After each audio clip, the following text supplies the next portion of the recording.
First of all, sorry about the delay. I had to accompany YB just for a while. He's still there. Our topic is an interesting topic. This is part of what I addressed this morning, and this has to do with graduate employability and how our graduates are faring in the workplace. It is a perennial issue, and not just for Malaysia, the whole world. Yeah, those who were laid off from the tourism industry, F&B, and when these things are opening up, they can't find the workers. So everybody's wondering where they've gone. So it's not just a Malaysian issue. And further, the major disruptions brought about by shifts in technology, IR 4.0, employers are now looking for new skills as well. All right, not business as usual. So that's creating further stress on where you get employers from who've got the right skills. And this has been even made worse by those going into the gig economy. Yeah, there are new jobs that people have gone into. And the pandemic saw rates of unemployment. And right now, we have major issues with underemployment. Graduates who do not have the right skills now taking up jobs way below what they've been trained for. That's also an issue, all right? And the world has been calling it a great resignation, where people have changed their priorities. And working from home has also changed the shape of what people want to do, how they want to do it. And so mental issues are also a major area emphasized by employers for those who have been socially separated for a long time working from home, and that's been a major issue as well. As we know, our government and most governments around the world are spending a lot of money on reskilling, upskilling to enhance employability, equipping people with new skills. We have HRDC and Perkeso playing a major role.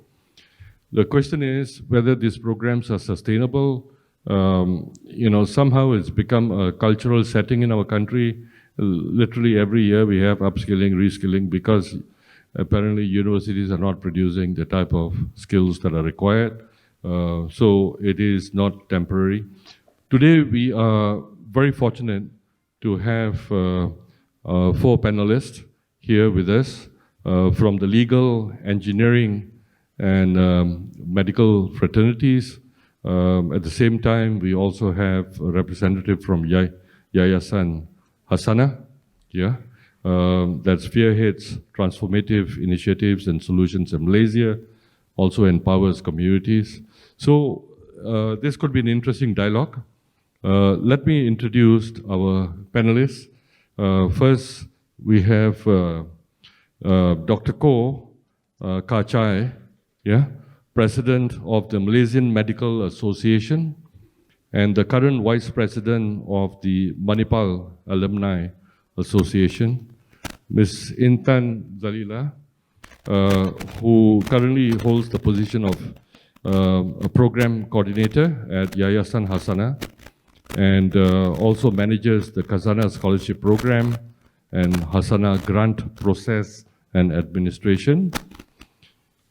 And we also have with us Puan Murshidah Mustafa, and she is an active person in the Bar Council, holding several positions as co-chairman of the Bar Council Professional Standards and Development Committee, chairperson of the Bar Council Finance Committee, looking after the money, and deputy chairperson of the Bar Council Building Committee, and co-deputy chairperson of the Bar Council Mediation Committee. She controls the Bar Council. And we have with us engineer Ong Chin Loon, who is a professional engineer with practicing certificate in mechanical engineering, and he is an ASEAN Chartered Professional Engineer, registered foreign professional engineer of the Kingdom of Cambodia. Engineer Ong is a board member of the Board of Engineers, and he's also the president of the Institution of Engineers and the vice president of MAESCO. And he holds several other positions, and it makes me wonder as to how he earns a living with all the honorary positions he holds. With that, can we give our panelists a round of applause?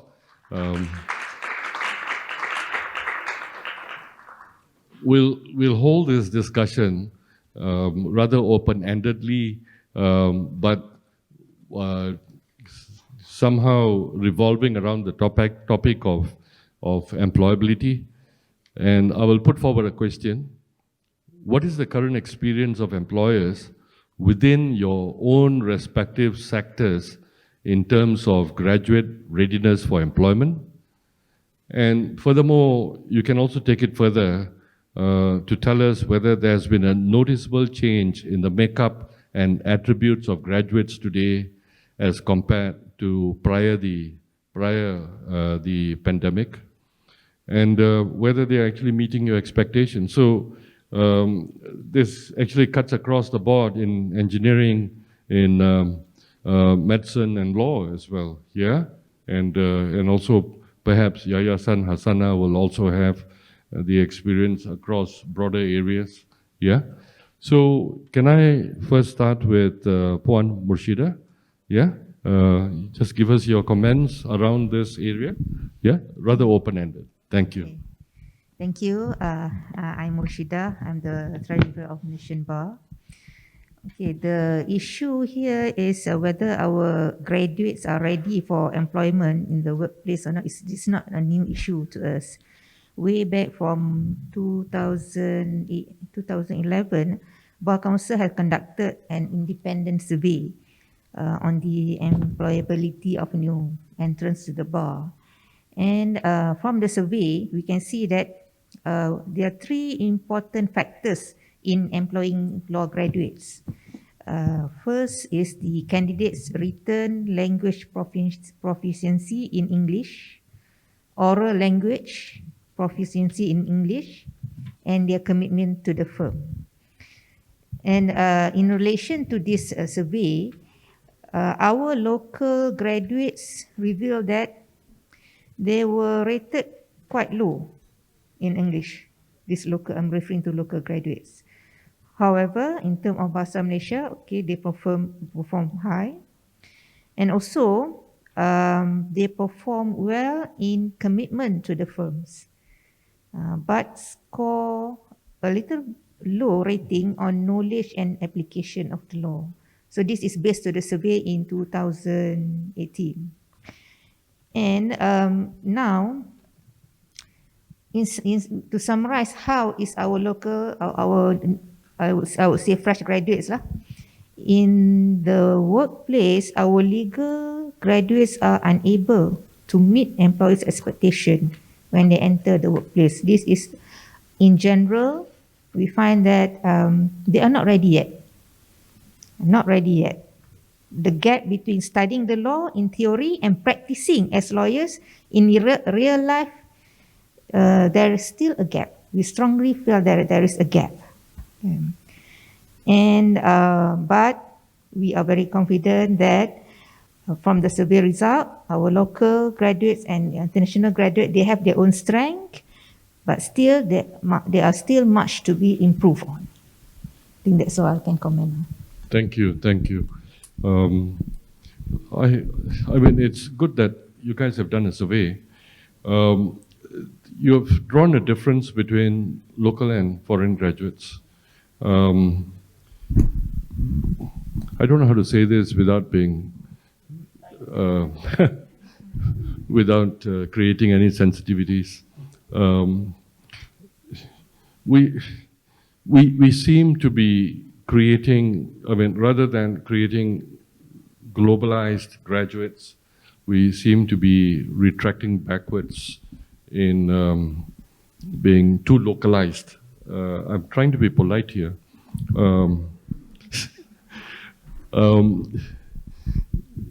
we started using the word globalization many, many years ago, 15, 16 years ago. And yet at the same time, we want to live in a cocoon, yeah?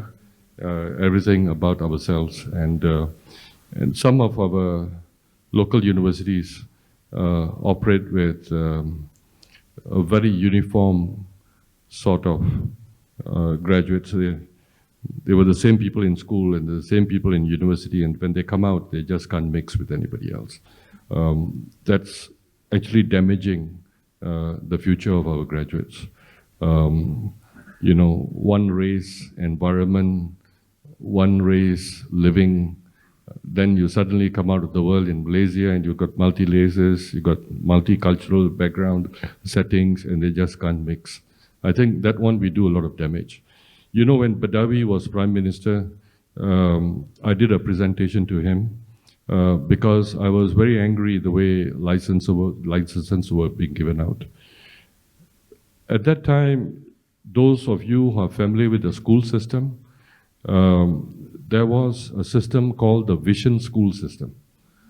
They wanted to bring the Tamil school, the Chinese school, and the Malay medium schools together at some stage. All right, you are the Tamil school, you are the Chinese school, you're the Malay school. But you play together, you eat together. That was called the Vision School, a triangular kind of thing. You mix so that you get to know Malaysian cultures, yeah? Otherwise, there's a lot of damage being done. So I questioned him because he licensed TAR University at that time. He also licensed AIMS. I'm not against AIMS, I'm not against TAR. I said, what is the use of Vision School when you give licenses to political parties, yeah, to MCA for Chinese, and then after mixing them, the Chinese students all go to TAR University. And you give MIC a license, and all the Indian students then go to AIMS. And all the Malay students go to UITM. We bring them together at Vision schools, and then we throw them apart. I mean, that's not called Malaysia. You know what I mean? So it didn't make sense to me. That's when I did the presentation, and I said, sir, we do one thing and then we do something else. Students who go overseas, they mix with several nationalities, they broaden their perspective, they speak a common language, and then they come back, they are more confident, they are more open and broad-minded. But we seem to be making our students very communal, yeah? And that doesn't help. I hope I've not stepped on any toes here. But sometimes we have to face the truth, yeah? That's not going to help anybody. Level of confidence in being able to operate in an open environment becomes very low. So I think we have to do something about these things, yeah? So thank you, and I would think that is probably one cause of it. Language, you're talking about language.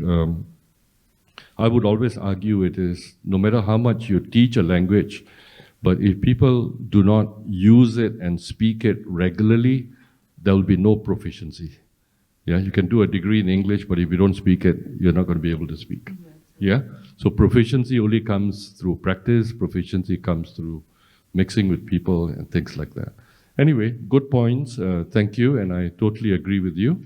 And let's hear it from the engineering fraternity. Yeah. I was told that Intel is looking for hundreds of engineers and they can't find a single one. Oh, really? Yeah. Thank you, Dato, from the Ching, and good afternoon to everyone. And now, in terms of the issues as to whether the engineers, once they are graduated from university, are they ready to be employed? Now, what I want to say is this: the education programs of Malaysia is considered substantially equivalent to those other countries within the Washington Accord, for example. Now, Washington Accord is an international accord where there are 21 countries or economies signing the accord to ensure the programs, the engineering programs, are of substantial equivalent among each other.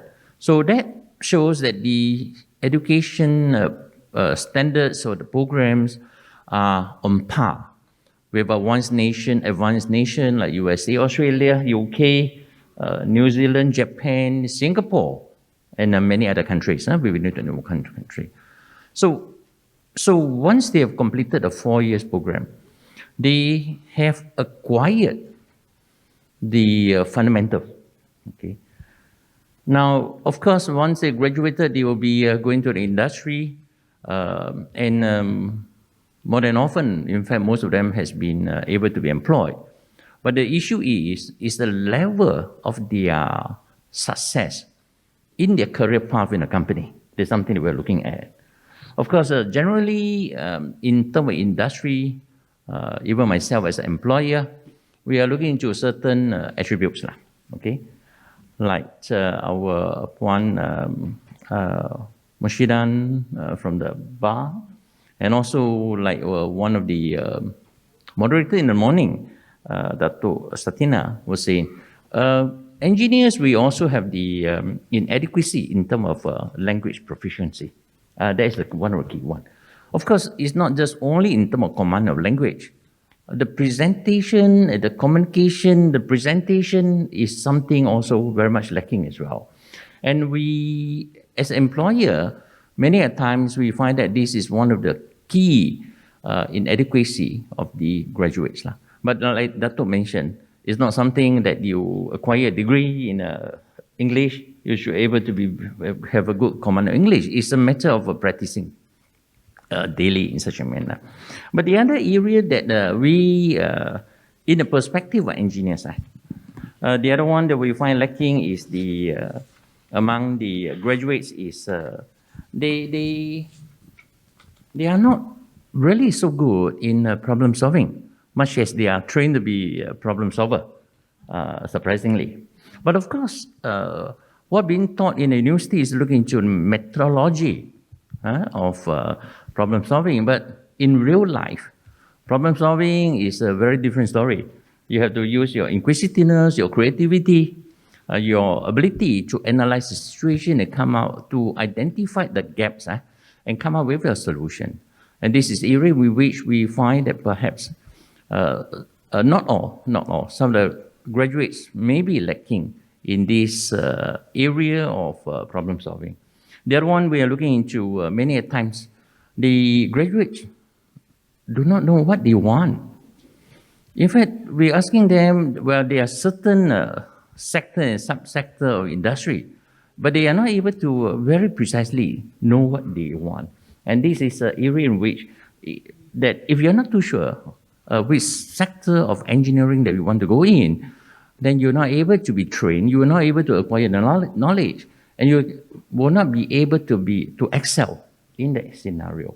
And many a times the employer will be saying, hey, if you're not too sure what you want, why should I wanting to spend time and resources to train a person?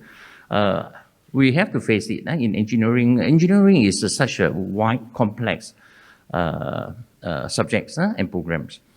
Much as we have acquired the fundamental from the varsity, but in real life, in industry, we have to go into a specifics. So those specific competency require the passion, the desire to learn, and sometimes some of the graduates are missing.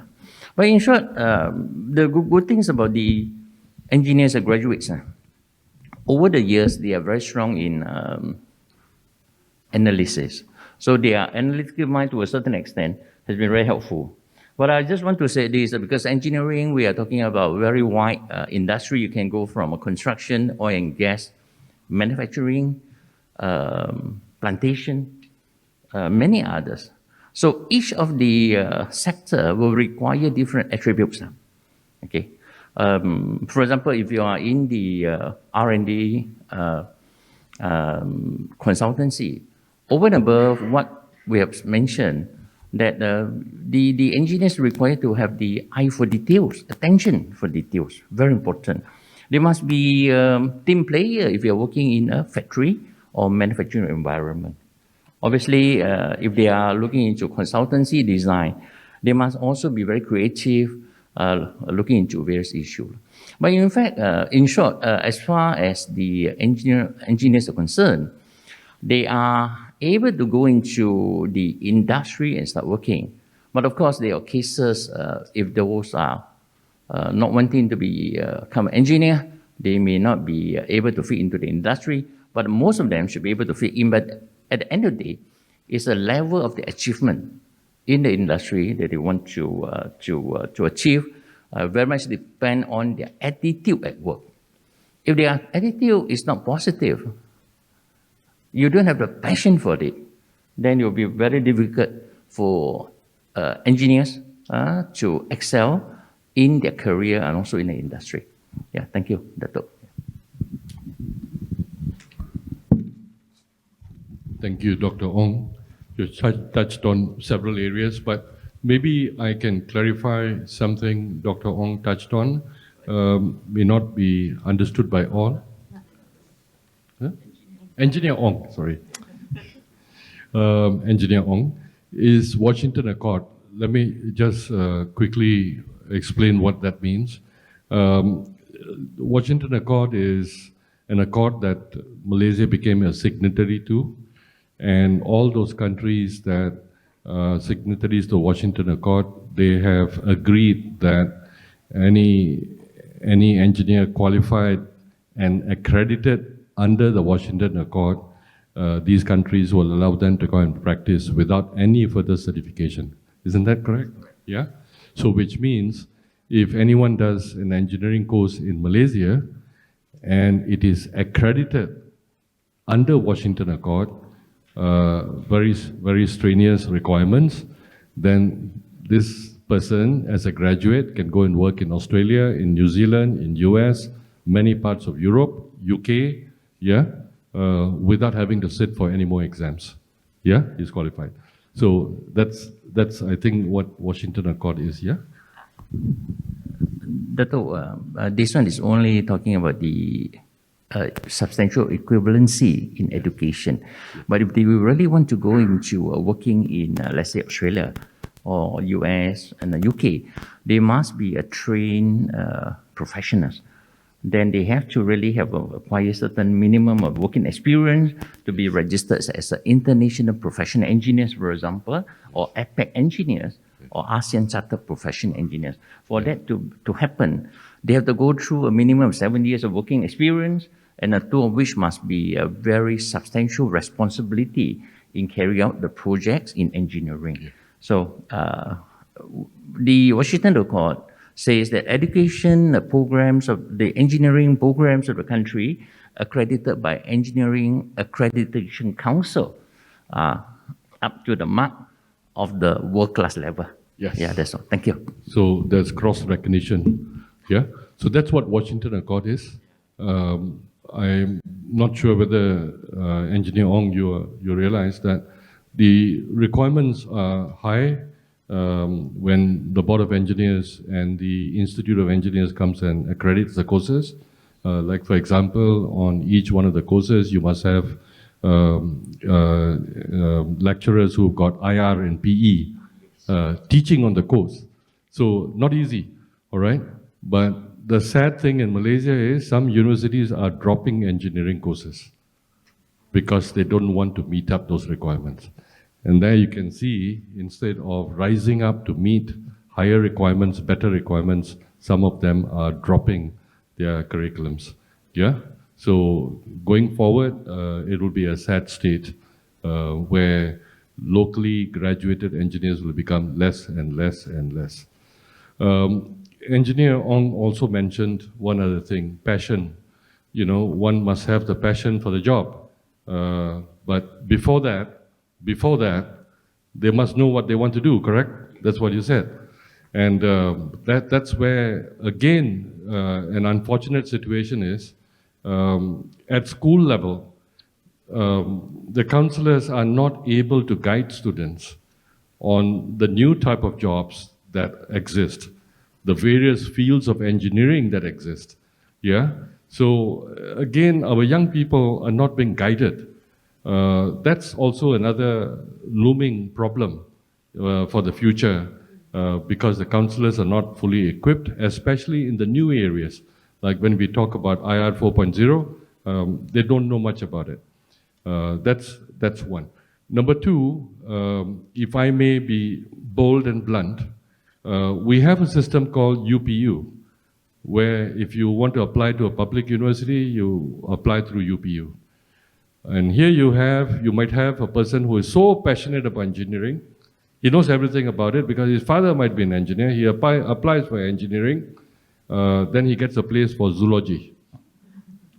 There goes a passionate young kid who had strong passion, but we put him in zoology. And the parents can't afford to send him anywhere, so he takes up zoology and goes and works in Ulu Klang Zoo after that. Yeah? So that's another thing about passion. I don't think we are driving our young people along the lines of their passion and what they love to do. I'm sorry I'm being critical, but I thought conferences are where you're being honest and you want to understand the problems and so that something can be done. Yeah? So competencies, problem solving, and so forth. There is another model as well that causes this problem to happen around the world, not just here. It is a question of how we define a university. You know, the raw material that goes into university are school kids, yeah? They're school kids. They have spent 12 years, 13 years in school. So the entry to a university is a school kid. The mentality is one of a school kid, a carefree person running around, things like that. Now, those universities who don't define them well will, after 3 or 4 years, graduate a school kid with a degree. And that's where your competencies, your problem-solving skills will not be there. That's easy. If a university's job is take school kids, lecture to them, give them assignments, mark their assignments, put them through exams, and they pass their exams, then you give them a degree. What have you done? You have just graduated a school kid with a degree. Nothing has changed. Now, if universities define themselves as transformatory agencies where you have to somehow transform the school kid to a professional by the time they graduate, including pass all the exams, then the chances are you are graduating and delivering a degree to a professional, which employers want. So this is, again, unfortunate because some universities think that, you know, employers should retrain them. You know, our job is not employability. Our job is, you know, doing X, Y, and Z, creating broad-minded people. So probably broad-minded school kids is what we're talking about. And this is where underemployment becomes a major issue in our country. Guy is qualified as a lawyer, but he or she then takes up the job of an administrator because they can't really practice, they don't have the competencies, they don't have the confidence. And somebody who might be graduating as an engineer, but he becomes a technician somewhere and remains happy in that job. So this is also a perennial problem. So I think defining one's own vision and mission as a university is very important because at the end of the day, I've always said, and I continue to say, any university that takes 3 or 4 years of the life of a kid and charges him money during these 3 or 4 years, but graduates him inadequate for the job has just committed a crime.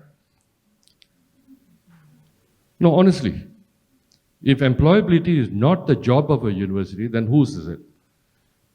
If employability is not the job of that particular university, then why in their website do they say, you do this course, you become a chemical engineer, you do this course, you become an accountant? How dare we say that?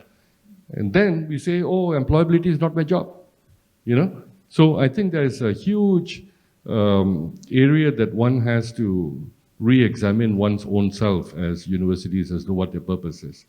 I mean, the purpose is very wide, but you know, employability is so important. That poor child came there with a dream. He wanted to be an engineer, but what we made him was a technician. This guy came to be a lawyer, but he's got no competencies, he's got no confidence, he can't communicate. He's not a lawyer. So his dreams are shattered. And that poor parent had to mortgage the house to put the kid through 3 or 4 years, and we took the life of 3 or 4 years, and we did not meet the aspirations. I think that's bad. That's really bad. Then we should just say that, yeah, you can come and do this course, but maybe you'll become a technician, maybe you'll become an engineer. Then maybe that's how we should represent it. Why do we represent ourselves as universities that create certain professionals, but we don't? All right? So that's what I would say. Okay? I mean, I also run a university.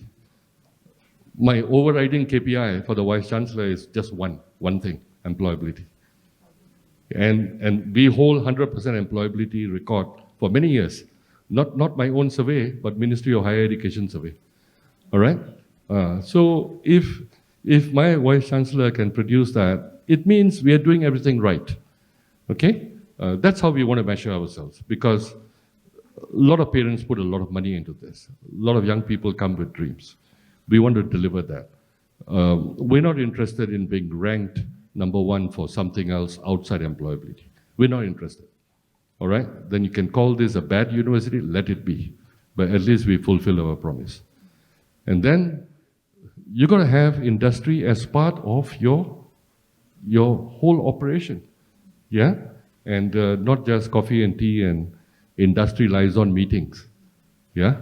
I mean, for example, my Vice Chancellor is the former Managing Director of Motorola Solutions. So he's from industry. The Deputy Vice Chancellor is the Principal Consultant of Atkins. Atkins is one of the largest M&E consulting firms. And all these guys are from industry. Yeah? One can decide. So we want to create employability, so I have people from industry running that place. Whether we like them or not, it's okay. I mean, they may not have a fantastic track record in research, so what? I'm not creating researchers. Yeah? So sometimes we have to go in the right direction. I have to fight with the authorities often to get approvals for all these people, but let it be. And the proof is in the pudding. I'm just giving you an example. I'm not here to sell my university. But competencies, abilities to problem solve are way beyond school level, yeah? And young people not knowing what to do, they need guidance at schools, and people should be given a chance to follow their passion and not giving them zoology when they apply for engineering. I mean, some of the points I would like to make, and I'm very disturbed by this, and I've been fighting this for years, but let it be, but that's our system. Now let's hear from Dr. Koh about what's happening on the medical side. I mean, are we getting doctors who can treat people, or doctors who are using a pencil to touch people to see how they feel? All right? Thank you, Dr. Param. Medical education is very interesting. I think it's a different kettle of fish altogether when you compare with the other courses. Not to say that, I'm being a medical doctor, I'm trying to put myself on a different platform. No. But what I'm saying is interesting is that I always ask this single question. Where have we gone wrong? Especially in medical education. We have been doing all things wrong for the past decade or so. I'm sure you've read in the papers about all the contract doctors, hartal issues and this and that. How did we come to this state of affairs? Every medical institution says that we still need doctors. We do not have enough doctors in the country, right? But the question which we posed to the government about maybe more than a decade back, 2-3 health ministers back, was that why was there a mushrooming of medical institutions in this country? Well, the same answer came back from the education side. We need doctors. Yes, but you need planning. You can't just set up a factory and churn out the products, right? You need to know what is there in the the job market, and how are we going to place them in the when they come out as a doctor. So the difference in the medical industry is that every graduate who comes out, they have only one employer, and that is the Minister of Health. Every graduate will have to go into the Ministry of Health and get trained, and then only they can get their permanent practicing license to go forward, to go further. And just to share with you, in the year 2017, there was a dropout rate of about 20% among the housemen. 20%. That is 1/4 of the graduates are dropping out during their training. So where have we gone wrong actually? Are we selecting the proper candidates to come into, the medical course? Is it that, it seems as if being a medical doctor is so lucrative. When you become a medical doctor, you get such and such a title, this and that, you earn so much of money. I'm actively practicing, by the way, I'm a GP. And I don't drive a continental car, I'm still driving a Japanese car. So some people say that, no, it's just that you do not want to spend. But what I'm trying to tell you is that it's not as if, the picture which people paint that, doctors are going to earn so much and you're going to be somebody very well known. When you go on a flight now, Air Asia, and you put your hands up and ask, or rather you ask the question, who is a doctor on this flight? I'm sure many hands will come up. Same as now I ask, how many datos are there in this hall, right? So at the end of the day, people take up the cost for the wrong reason, which is why we end up with so many, we were saying about competency and all that. They are not resilient enough. That's why they drop out, during the course of training. So as to whether the quality has dropped, even during the pre-pandemic days, there were studies done. I think one was 2004 and one was 2001 something, which shows that graduates actually had deteriorated. So much so that I did 1 year of housemanship. Now we have got 2 years of housemanship because 1 year is not enough to train our new graduates nowadays. And it's not a matter of just increasing because there was a lot of talk about increasing entry requirements. I think that's not it, because I've got people who have gone in with low entry requirements and they excelled. So comes back to the question, the word passion. Do you have a passion to be a medical doctor in the first place, right? So coming to the quality of medical education, well, it's sad to say that there have been studies which shows that it has been deteriorating. And now, the pandemic. We know that being a medical doctor, we need a lot of hands-on training, a lot of actual real-life experience, which was sort of non-existent during the past 2 years. And there's no such thing as working from home or working special shifts and all that when we come out from pandemic or even during pandemic. No, because the doctors, the Minister of Health is already hard-pressed to get enough doctors to be on the ground to manage our current situation. So there's no such thing as having alternate working arrangements. So whatever it is, we still have to have the traditional sort of training, and so that our people, when they graduate, they're able to, offer their best. So as to my question, where have we gone wrong? I think we can talk about it for a whole day, and there's so many things wrong there. So anyway, I think back to you, Dato'.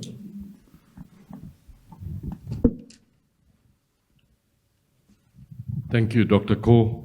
Again, a profession that's identifying issues within its own fraternity. Again, the word passion comes up.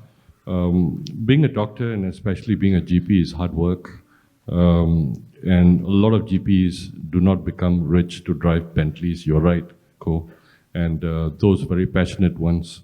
My late brother was a doctor, and he didn't even own a house all his life because his passion was cricket, and he also gave a lot of free medicine to widows and people like that.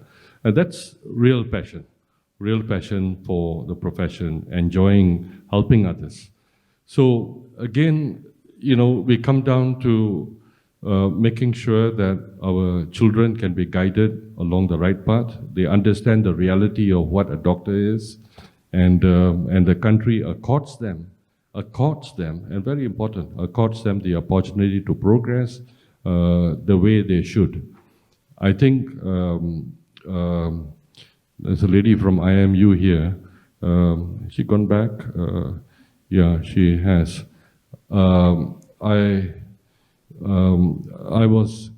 used to have extensive conversations with Young Mei Ling, the late Dr. Young Mei Ling, who was one of the co-founders of IMU.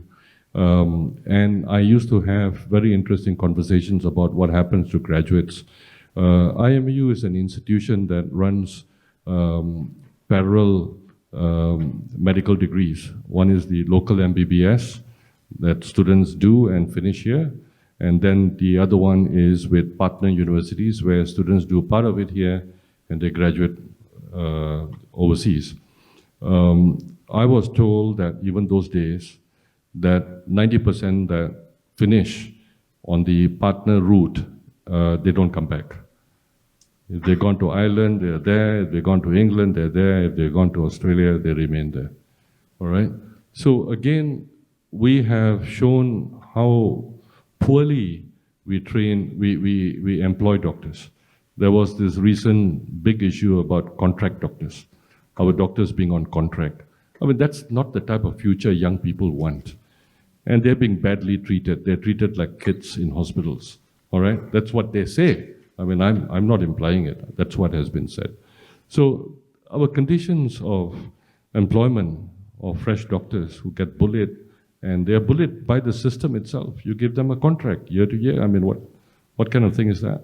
And we have not even met the population ratio, doctors versus population, correct? We have not even met it. And so the question of putting them on contract, is dumbfolding. If their access is different. So, we have to show kids that there is a future. I mean, I have a solid example. One of my nephews went through IMU about 8-9 years ago and finished off in Brisbane. Never came back. It's not that I told him not to come back. But in Australia, he's a cardiologist today. Within 8-9 years, he's become a cardiologist. So, but his friends here became contract doctors. And they're nowhere close to being specialists even at the moment. So, do we have a career path for our doctors is a question, all right? And yeah. Sorry about that.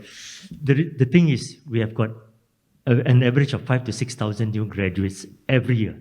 And you mentioned a career pathway. The problem is the government is unable to assimilate them. They can't absorb them because the training positions are just not enough.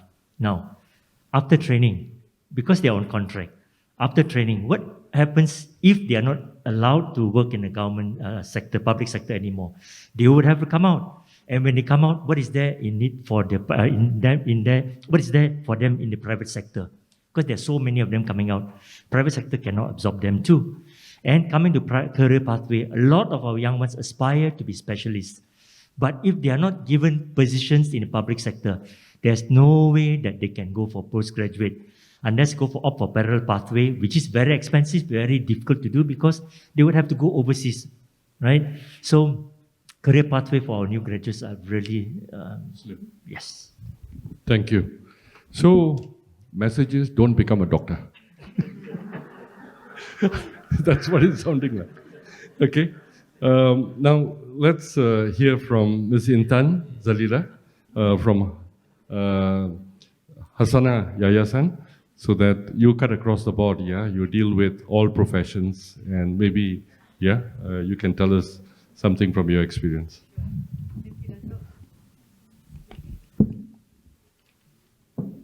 Thank you, Dato'. It's very interesting to hear from my colleagues, one from engineering, from legal, so doctors. I think what my response to this would be, like what you said, we sort of work in a sector where, we are foundation, we work with a lot of NGOs, we work with a lot of CSPOs. Oftentimes, what we are struggling to find is basically ready talent who are committed to work in this particular sector or in this particular environment. That not many out there who are really, interested to join foundation, NGO or CSPO. Although we are actually, one of the important players in the market, really an important sector to work in, because we are really supplementing the kind of work that sometimes the government are not able to do, but we are actually able to do it with the assistance, with the help, and also, commitment from other parties like CSPO and so NGOs.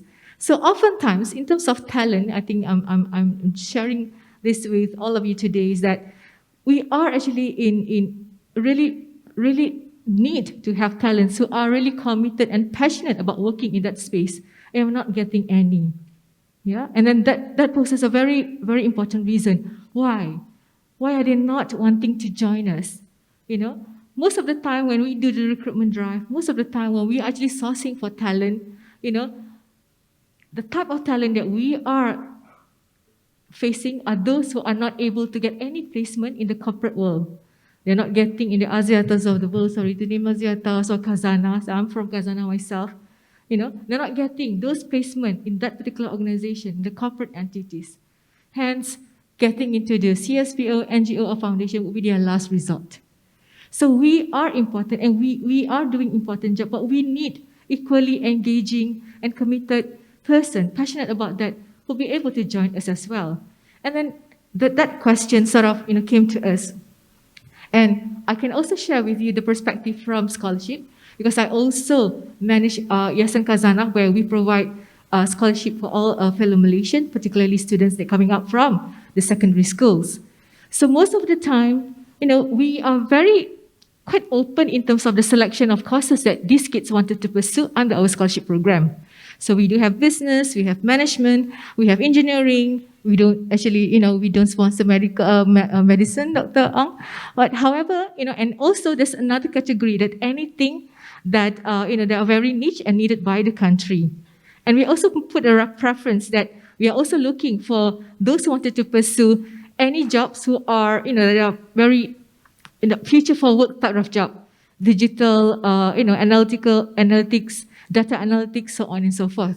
But oftentimes, those 11,000 applications that came to us would actually be wanting to pursue the father-mother type of courses. It's engineering, it's life sciences, or finance, or business, or management. That's pretty much it. But we are in dire need, for someone who wanting to pursue development studies, for example, because these are the type of talent that we want to be joining the kind of work that we do in Yayasan, CSPO, and also NGO. And then the question came to us, why is it the students are not really skewed towards pursuing development studies or any other courses related to it? Then go back to the when we sort of dive deeper, and we get to understand that they do not get this kind of exposure from the school themselves. The counselors, teachers, are not really, maybe the lack of exposure in terms of SDG-related kind of profession, are being now cascaded to the students. There's not enough exposure in terms of understanding what future of work type of professions are available, are needed then in the next 5 years, 10 years or so. So this is what we are experiencing at the moment. And really, when this all starts in school, it's sort of got a ripple effect to the tertiary level.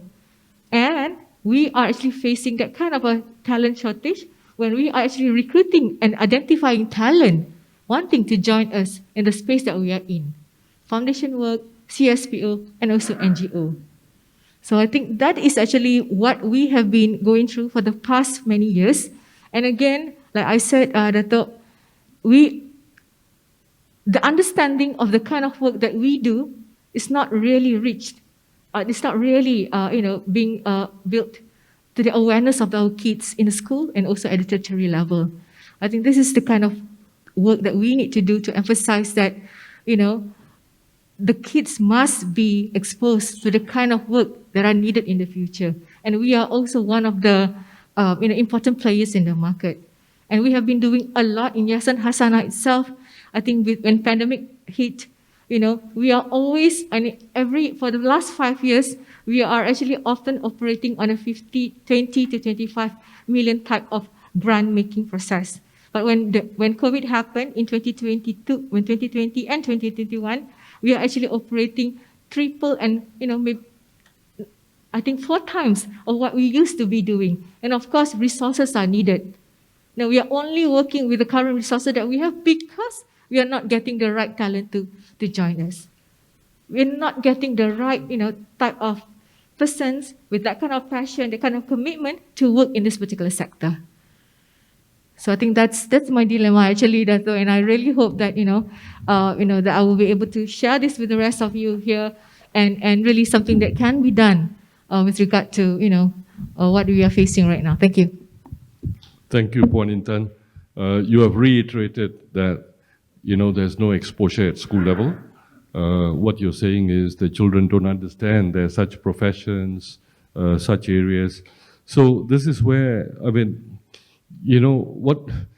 what we are alluding to is the kids are not even equipped with exposure of what professions there are, and parents are guiding them into the traditional professions. That's what you're saying. And but what hope is there that kids will know about the future of work? If they don't even know what's around them at the moment, how would they ever find out what the future of work is, which is changing so fast? So this is where there's a lot of sadness. And I think, this can be addressed. This can be addressed because, when we do streaming in universities, and you got 3-year, 4-year courses, like if somebody thinks he wants to do, the business side of things, then why not operate a first year that is quite common to marketing, to accounting, to X, Y, and Z. And then they have a bit more knowledge, and when they go into the second year, they specialize a little bit into a certain area that they think they want to do, and by the time they get into the following year, they are coming out with a field of study which resonates well with them. I mean, in engineering, we can do the same thing, correct? Whether it's mechanical, electrical, civil, whatever, but there can be a common first year to give everybody a broad brush of things, and then when they get a little bit more educated, they can start choosing, where they want to go into. That's one way of addressing this problem. But I think the problem at schools is a perennial problem, and the involvement of industry, I've always believed, starts at schools, not at universities. It actually starts one layer down, and that is happening in many countries. It's happening in Norway. It began to happen in the UK about 15, 16 years ago during Tony Blair's time. They created zones in the UK, and they got corporations to adopt schools, and they started giving them exposure. I think we need to do that. So again, we're talking about passion, commitment to join, availability of talent. I want to add another factor that has arisen, particularly post-pandemic. This morning, I said a little bit. If you go back to Bank Negara's numbers released yesterday, where it said that middle income downwards, 90% of their net income is actually being spent on absolute essentials. It tells you they only have 10% left, all right? Whereas for the upper income group, it constitutes about 20 to 25%. They have a lot of spare to send their kids overseas and everything. Affordability for education is going to be a major, major issue right now because of that factor, because you know how inflation is pushing up the cost of essentials. So that's the level it has reached. And I'm glad at least our central bank is working those things out so that our policy makers and politicians can understand a little bit about the true state of the economy and where people really are. Now, having said that, this country is also in a very unique position where 53% of students in higher education in 2019 were in private universities and colleges. Very serious. It should not be. In no country, half the population should be in the private sector. I mean, I run the private sector. I'm not being selfish here, but truly 53% of our population depending on the private sector has become a very serious situation. How do they afford to? And that cuts across all income groups. So which means you're going to have serious lack of talent in future. There is highly passionate, capable, intelligent people who will not get educated because they can't afford to. And in no country around the world, affordability should be an issue to access in education. Should never be. All right? And I'm glad at least there's a private sector. If it didn't exist, half of our population will never get educated. You know, there is the private sector, but I don't feel good about it. The worst thing about what I do, and I've done over the last 40 years, is look at how parents, through a lot of difficulty, come and put their kids into our universities. Not easy for them, all right? The rich have no problem. They put their children on the next flight and off they go. But, you know, we are talking about the middle M40 downwards. Yeah, we got PTPTN. Yeah, that's not the solution to everything. I think access to higher education should be made a lot wider. I also like to argue about one other thing. All right, in the area of health, we got private hospitals, correct? I bet literally every single one of us here goes to a private hospital when we are sick. I think, all right? There might be some exceptions in this room. But at least there is a route for the poor. They don't have to apply. The poor can go to GH, get registered for 1 or 2 ringgit and get treated. They're not applying for treatment. They're entitled to it. Correct? So if you're that poor, you still can get treated. There is a general hospital system. All right? If you can afford it, then you can go to private. Yeah, you have a choice. So is that an application system? No, it is a right of the citizen. But do they have a general hospital system in education? No, you apply. And if you get rejected, then what? You don't get treated. You don't get educated. And if you have no money for private education, what do? So the right to health and education, I think, is the right of every citizen in any part of the world. But unfortunately, the right to higher education is through application. And you might be rejected. And there's so many who are wasted out there, who don't get into the system and they don't get educated to the fullest potential that they have. And that's very sad. If 53% of them have to depend on private education, it's very sad. I mean, I might be not pleasing my private education friends here, but that's the reality, isn't it? I mean, we don't want to grow bigger and bigger and bigger. I mean, it's not right for the country. You know what I mean? Somewhere there's got to be a balance. And it's been growing bigger and bigger and bigger. So the way we can make it affordable, there are solutions to it. Why don't the government provide some aid to private universities to help the B40 and the lower M40s? It can be solved. You don't have to set up another university that will cost billions. And it can be done. Canada practices a coupon system. Japan practices a coupon system. Just get the coupons going and let people decide where they want to study and use that coupon as their fees. You know what I mean? So there are solutions around it, but I don't think there is the will to actually tackle this and take the bull by its horns and tackle this and serve the nation well at both school and higher education level. So I would like to thank the panel for a very vibrant discussion.